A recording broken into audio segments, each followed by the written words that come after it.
Ekskluziv olaraq Vol Az.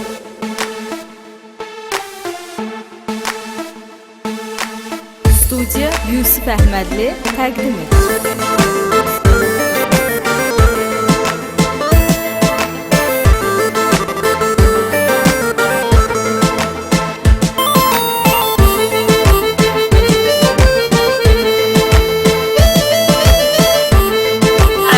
Production Fərhad təqdim edir.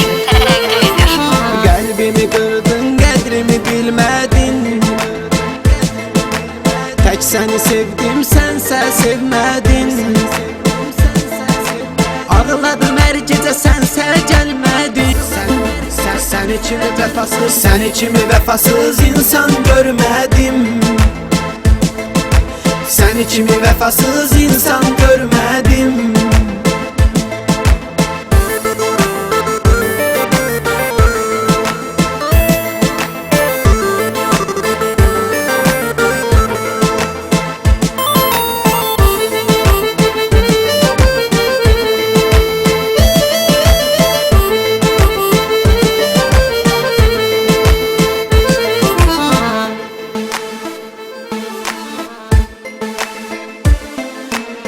Dünyaya göz açır hər kəs bir anda. Yaxşı əməllər qalacaqdır yadda. Hər cürə insan gördüm bu həyatda. Səni kimi vəfasız insan görmədim. Səni kimi vəfasız insan görmədim.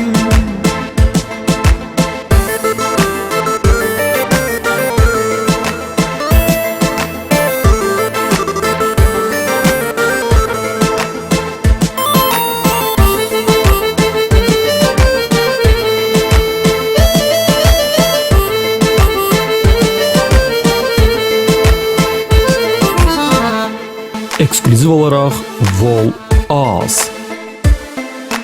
Necə məni atdın, tərk etdin əhsən. Çox vəfasızsan, çox insafsızsan. Hər yerə yazdım böyük hərflərlə mədsən. Səni kimi vəfasız insan görmədim. Səni kimi vəfasız insan görmədim. Production Fərhad təqdim edir.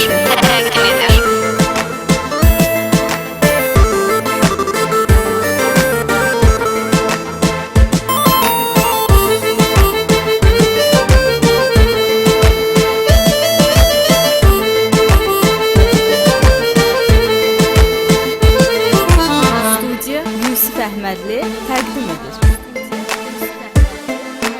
Tək sənə güvənib, tək sənə inandım. Mən səni özümə bir doğma sandım. Eşqin odunda sənsiz tək yandım. Səni kimi vəfasız insan görmədim. Səni kimi vəfasız insan görmədim. Səni kimi vəfasız insan görmədim. Səni kimi vəfasız insan görmədim.